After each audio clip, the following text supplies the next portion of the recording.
everybody. Welcome back to the One Step Better podcast. I am Mike. This is Matt. Hopefully, you guys are having a great day wherever you're listening to us. Today, we're going to continue talking about journeys. So, if you joined us a few weeks ago or a little while ago, we started talking about the concept of the journeys that we put our clients on from an accounting perspective. Today, we're going to do the same thing, but from the lens of payroll services. And so, it's everybody's favorite topic, Matt. Everybody loves to talk about payroll, and so we're going to spend some time doing that. This will be fun.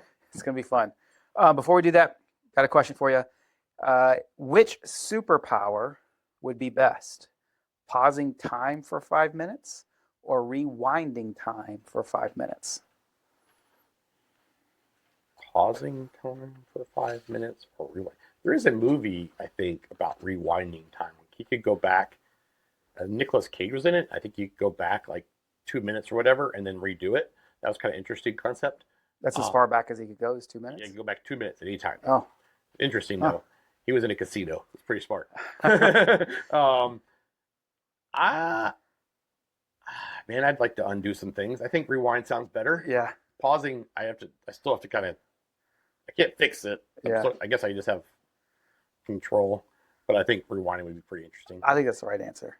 Because there's plenty of things that after maybe I say something or do something, it's like, ugh. I know my wife would rather me be able to rewind time. A question like, fix my think about problems. that, like how evil could you get, right? So you could kill somebody and then just go back. Why do you got to go there? I don't know. We're talking about like going to the casino, winning some money. Yeah, that would work fine. Killing people? Yeah, I don't know. Just like you could be pretty evil. You could be, I don't know.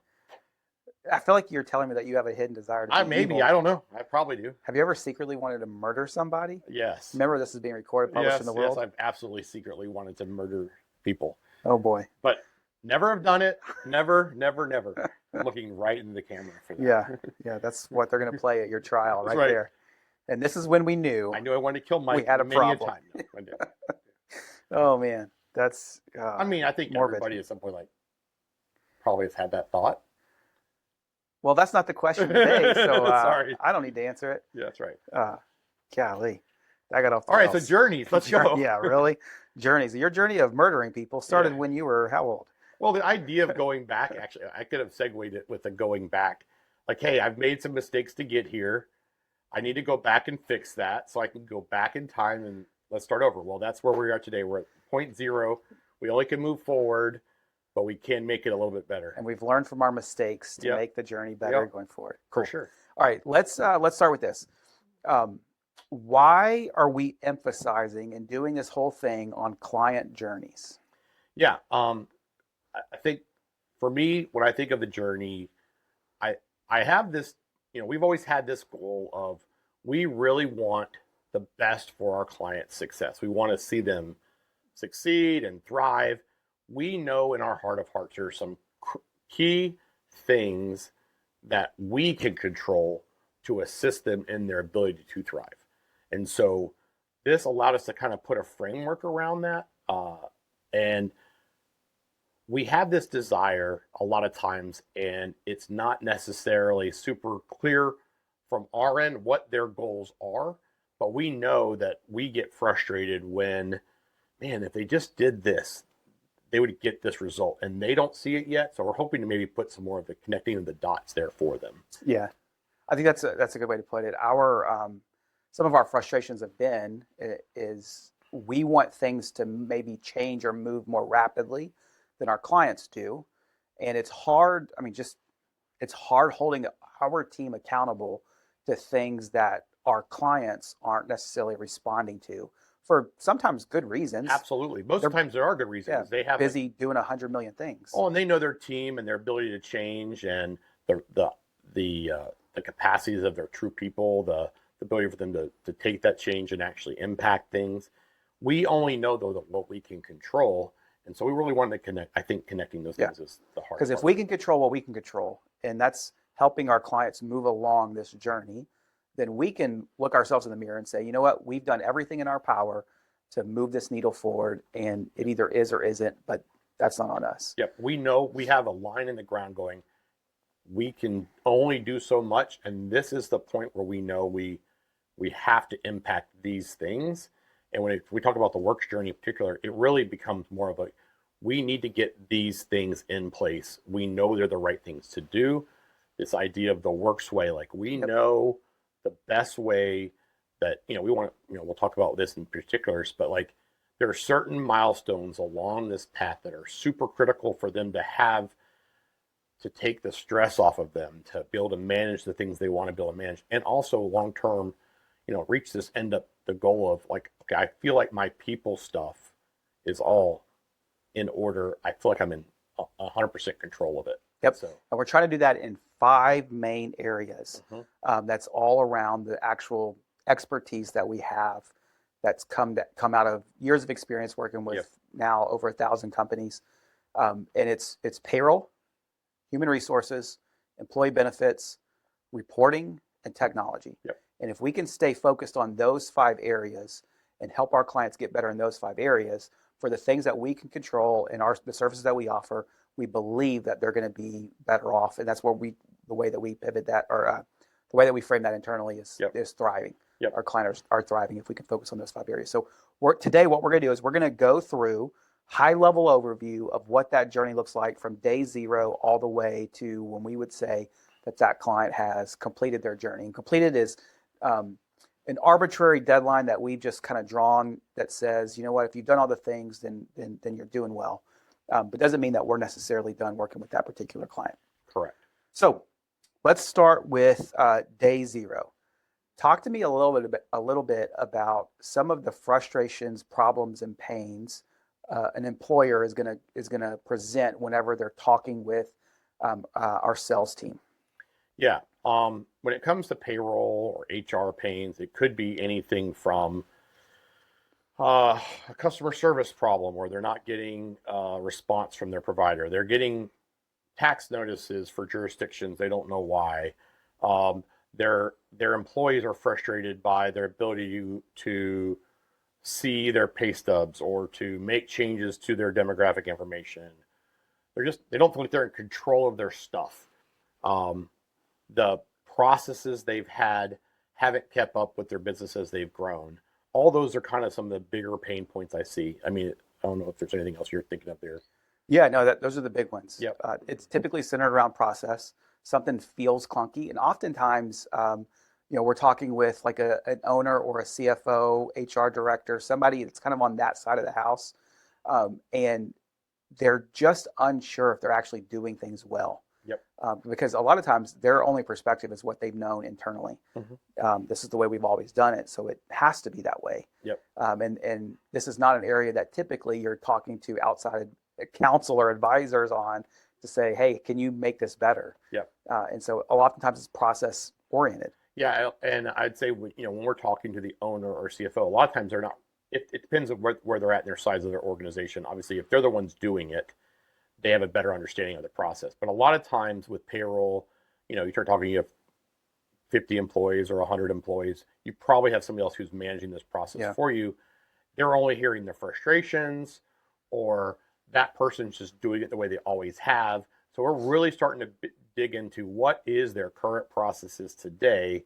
And we will often see like, oh, wait, you're rekeying that same data 4 times. You're not using your time and attendance system to get into your.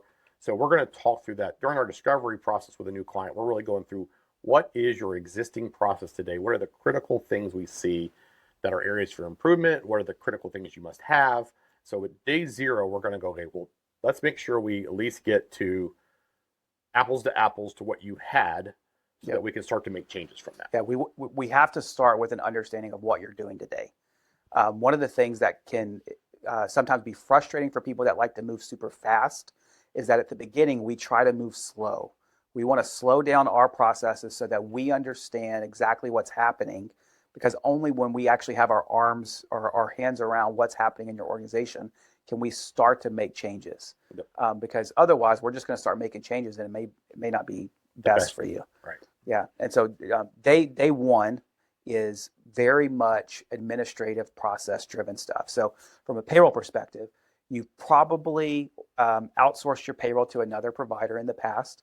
All of your payroll data, all of your employee data, all of your historical HR data, all of that stuff is in a system somewhere. And what we have to do is we have to grab that out of that system and put it in our system. and that is a process that can take anywhere from a few hours to a few weeks, depending upon size, complexity, different services that we may be setting up. And so it can take a long time. We try to get all of that stuff done within a couple of weeks, though. What are some of the, I'll say roadblocks, but not only roadblocks, but what are some of the um, challenges that go besides size complexity? Obviously, we try to get them to, when they come on board, to be exact. In theory, we're going to be in the exact same spot. So, what are some of those issues that you run into it to get to day zero? In theory, to get to day zero. Yeah, oftentimes it's system related issues. Maybe you're using a system that doesn't have great data in it.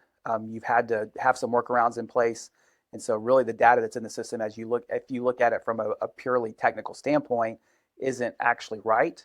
But it doesn't need to be right because you're not using it that way anyway. So we don't want to load bad information in our system. So there's a validation process that has to happen. So let's say you have, I'll use this and this happens, I think, I mean, tell me if I'm wrong, but like I would assume like, hey, we have employee rates in the system, but we don't really use those rates. We use the rates from our point of sale system when we pay people. Yeah, super common. Yeah. Super common, especially with restaurants, where I have a rate that's in our system, but my payroll system isn't really tracking when they worked, what shifts they were picking up, what job they were working in, and all of that is paid out at different rates, and so they are using their POS. Well, we have to go through the process of, hey, you're saying that you're paying Matt Patrick $15 an hour. Well, wait a second, that's just in the payroll system. That's not really what we're using. Well, that job gets paid because there may be some overrides going on that we just you don't see that in the stat. So that's kind of day zero type stuff, right? I'm assuming it's the same thing. Like, well, this time system, we get kind of the data from here. We get the tips information from over here. Yep. We also have this historical PTO plan that is, well, this is what our handbook says, but this is not really what the PTO plan is because Johnny over here got a special deal. So we have all these little variations. We have to get all that stuff clarified at day zero, because when you start payroll with us, it's like, okay, well, Johnny's expecting to get 4 weeks of payroll PTO, but we only gave him 2 weeks because that's what your handbook said. So we have to make sure we have clarification on all that stuff. Yeah, the way that we identify is we call it a go live date. The go live date is the first day that we're running payroll. And my expectation for our team that they do a great job holding to is everything is 100% perfect on go live date. It's going to be really crappy 10 days before that. Yeah. But on go live date, it's going to be perfect. And perfect at that point includes all of the fixes and changes of what we've seen over the past, little bit of time, typically a couple of weeks of conversations around this is what is in the system, but this is what we really do. You mentioned PTO. It's a great example.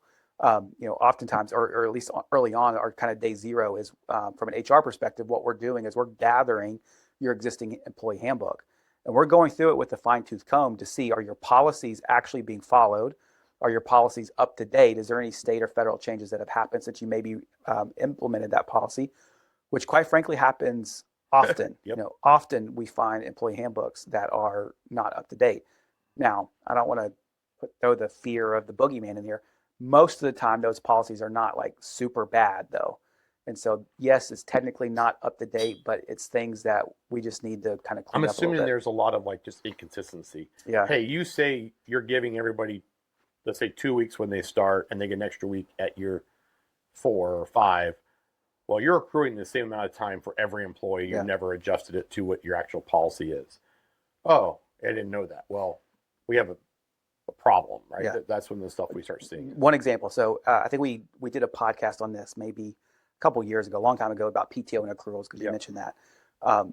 It is very, very normal that we look at a handbook and we say, cool, we know exactly what this is saying. And there's 10 questions that come out of that. And we'll go back to the new client and say, hey, here's the questions that we have to clarify some of the things. And in that conversation, it's, well, we don't actually do that. And it's like, well, you might want to change your we need to actually update your handbook to reflect that, because oftentimes if Department of Labor is coming in, that's where they're going to look to see exactly what you're supposed to be doing. Well, you're going to cause, and this is some of the long-term plan problems, right? Hey, you want to make sure you're communicating to your team and to your employees what the policy is. It's what's in effect. Mm-hmm. So when they have a question on something, it's very clear. Like, hey, I get 2 weeks for my first 4 years, and I get an extra week at year 4. great. The accrual rule should happen automatically. You don't have to go monitor that. The system just knows that. Well, that's not always the case. And so there's manual systems being handled outside of the real system, or there's exceptions. We need to document those and have everything in place. Yep. Yep. And so that's what we're doing on day 0. Like that's when we're getting started. Yep. We're jumping into those details. Exactly what do you think you're doing? What are you actually doing? And then which one's right? Yep. Are you doing the things that you're supposed to be doing, or are you not doing the things you're supposed to be doing, but you think that you are doing? Yep. And we identify that often by digging into the data, seeing your employee handbook. We'll do the same thing with benefit enrollments. We'll do the same thing with all your payroll history. Is everything being taxed appropriately? I'm very particular on my language here, right? Yeah. So I don't ever call it an audit, Yeah. because we're not technically auditing your stuff, but it's kind of a mini audit. We are making you aware of, I'd say, opportunities for improvement. Mm-hmm. It's a review. We're doing a payroll, I'll say payroll HR checkup kind of logic. We're not doing an audit because there's the auditor's you. I mean, it's an internal audit, right? How do we get our processes right? Yeah. But I think this is a good starting point for, okay, we're not just going to be cranking out payroll checks based on whatever you tell us. That's not our goal. That is not our goal. Right. And often, not often, but sometimes that becomes an issue. Correct. Because, hey, I'm the business owner and I said I need a check to look like this. And sometimes we have to say, that's not possible. but here's why. Yeah. That's not possible. Or, I understand what you're trying to get to. Let me explain why that's not the best answer. Right. And our big capstone moment of that first milestone, that first 0 days journey, is what we call our day 30, which is generally when that conversion phase is over with, the data phase is over with. Our capstone moment is whenever that client feels confident in their ability to process payroll. Mm-hmm. So that at this point, they're aware of some issues. We're going to get into the fixing of that here in a minute. They're aware that there are issues that need to be addressed. But the big thing is because here's the deal. Regardless of all the issues I've had and you've uncovered, I still got to pay my people on Friday. Yep. And so that big capstone moment that we really kind of hold ourselves to is when we said that we're going to run your first payroll, we ran your first payroll. And in order to do that, you have to feel confident in your ability to actually understand our systems. So there's a lot of training that goes along with that. A lot of the work on the very early on is behind the scenes. Our clients aren't heavily involved in that stuff. They're more reviewing and validating stuff. But then it's the training piece. And we also know, like we've talked about this a lot of times, this is a very scary time, right? Not paying your employees on time is all my people quit and they leave. It's unacceptable. And I get fired and all that stuff. So we understand that this is a super critical point. We're going to be here to help you very heavily. You may get nervous well before go live date because we're communicating to you, but you still have this fear. Just know that no matter what, your people are going to get paid on our agreed upon day. And from there, we're going to make sure that you feel comfortable processing your payroll with what it is today. Yep. And then we're also going to have the game plan for what we need to fix. Yep. And so that next step then is what we call our day 90. So this is about a 3-month process. We've gotten everything converted over. You're processing payroll regularly in our systems. And so that day 90 is kind of our next big landmark moment that we're really thinking about. Yep. What's that look like? So by day 90, my expectation is that all of our prior payroll issues that we've uncovered, they've been addressed. Whether that is we realize that there's a tax problem from last year, or oftentimes that we'll see, unfortunately, you've been treating these benefits on a post-tax basis and you thought they were pre-tax. And we got to go back and fix that because oftentimes going back and fixing that puts actual dollars in your pocket from a tax savings perspective. So all of those things by day 90 that we've talked about early on, they've been corrected. Everything, I should say this, everything in our power to correct it have been done. Oftentimes we're still waiting on a state or federal agency to process something. Yeah, that could be anything from updated handbook to approval processes that need to get in place so that time can be blessed by the appropriate person or changes are made by a supervisor the right way. But the reality is we're trying to make sure that anything we know from a compliance standpoint in this first 90 days has been addressed and been acted on. Mm-hmm. And, that's our kind of like everything that's been acted on. We were waiting on agency. That's we're going to make sure we stay and monitor that. But that's kind of where that milestone is really. Yeah, it's a quick dopamine hit a lot of Yeah. times. It's because, in that first 30 days we've uncovered these are problems. And it's like, oh crap, there's a bunch of problems sometimes. Yep. And by day 90, we're, throwing confetti in the air celebrating because all those problems are now gone. Okay, but big moment. But at the same time, from the client's perspective, hey, I came in with what I didn't know maybe was broken. Mm-hmm. I fixed what's broken. I haven't necessarily moved forward other than getting to where I should have started from. A little bit. Yeah. A little bit. So at that point, we start talking about what are real improvements we can start to make. Yeah. So from day 90 on, we're not really just fixing past mistakes. We're actually starting to improve upon process in the future. Yeah, we're starting to get a little bit proactive there. So our next milestone moment after that 90-day mark is 180.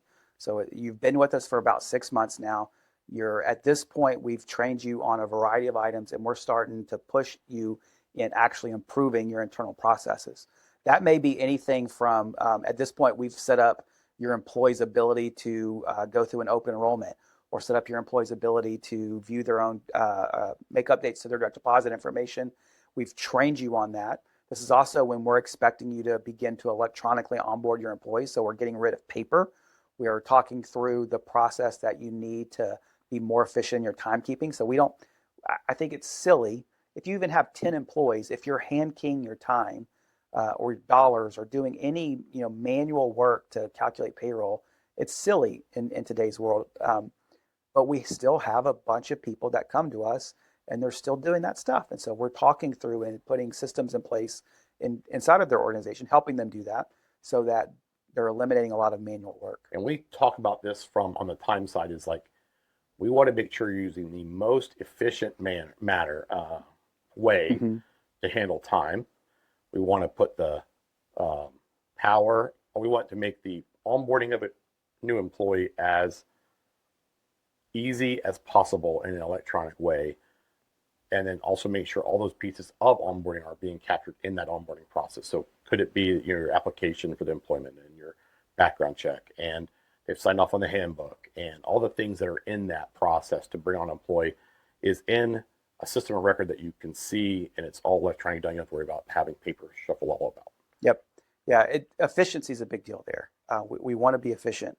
Also, by that day 180, that 6-month mark, from an employee benefits perspective, we're depending upon timeline, open enrollment is something that has been talked about. Worst case scenario, we're 6 months from open enrollment. We've still talked about it. Mm-hmm. We want to make sure that we're set up with enough time from a broker standpoint to get you the best rates on your employee benefit plans, but also that you're not squeezed at the end to try to just force things down your employees' throats and then put the carriers in a burden. And so we're very proactive from a timeline perspective to talk about those employee benefits related things.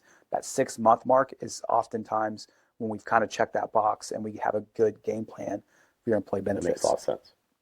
And then that next big marker is really kind of our final step in the process of a journey from that standpoint is the 1 year. It's the 365 days.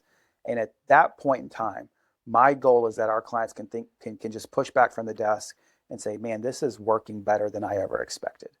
Everything is humming. My systems are working well. My team knows how to use them. My team is using them. My processes are really efficient. I'm not spending unnecessary administrative time, facilitating a payroll process. One of the things that we didn't really talk about too much is reporting is a big deal.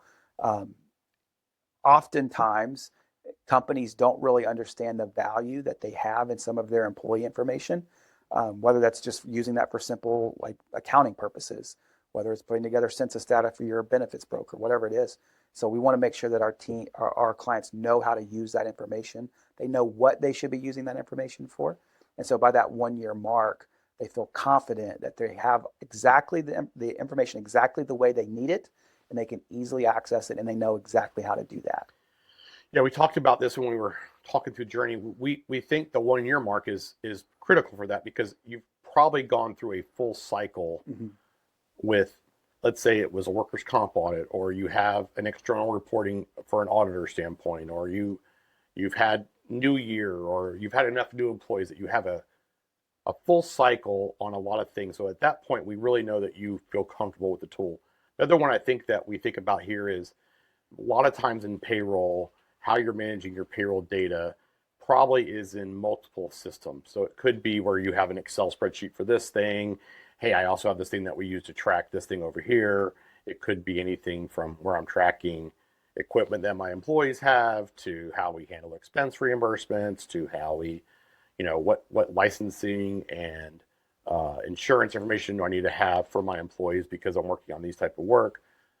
Our goal over that first year is how do we start to get rid of all those spreadsheets? How do we make sure that this is the hub for all Yeah. employee data? Yeah, I mean, the reality is the more systems that I'm using, the more complex I'm making my entire process. Mm-hmm. And so I want to try to consolidate that into as few systems that I really need. And sometimes that's more than one, but we try to make that one system. Yep. And so what we do, which is maybe a little bit different from some payroll companies, is we try to take all of that information and put it in one spot. Mm-hmm. And so you don't have to worry about, well, where did I save all of my driver's license information for my employees? That's in the same exact spot that you go to process payroll, or same Yep. exact spot that they go to go view their check stubs. Yep. It just reduces complexity. And at that 1 year mark is really when we're starting to jump into maintenance mode. Now, here's the deal. I know that when I say maintenance mode, it's easy to hear this is just kind of going. And for us, that's not what maintenance mode means. One of the things that I believe strongly is that payroll should be an afterthought. It should be something that's back of mind, that you don't have to worry about it. You don't have to think about it too much, other than when it's time to actually get my people paid. Everything should just work.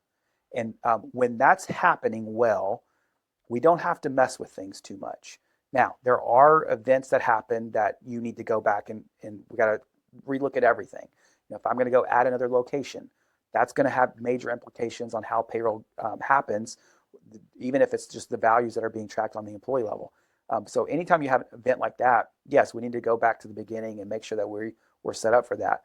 But other than that, everything should, at that point, that 1 year mark, we should just be working and everything is smooth sailing. Yeah, and this is the part where I think the proactiveness of, okay, what else? What are you trying to achieve in your business, and how do we align that with your payroll and HR systems to make sure that we can support that? Is where we comes in. So that could be anything from, we probably are going to hire 25 people next year for new roles. Okay, what do we need to do to get your job set up? What do we need to do to get the systems in place? Are you going to change who you want leading those teams, but kind of who should be the person approving that?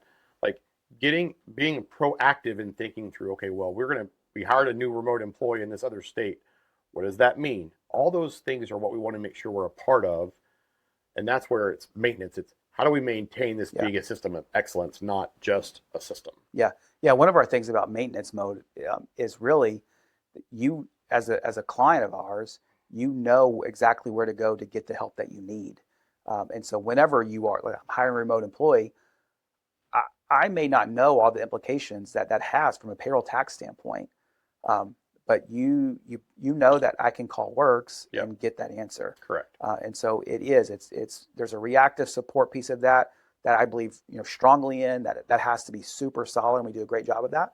And then, like you mentioned, there's the proactive piece of I need somebody to reach out to me and say, hey, I see this is happening. That seems a little bit wonky.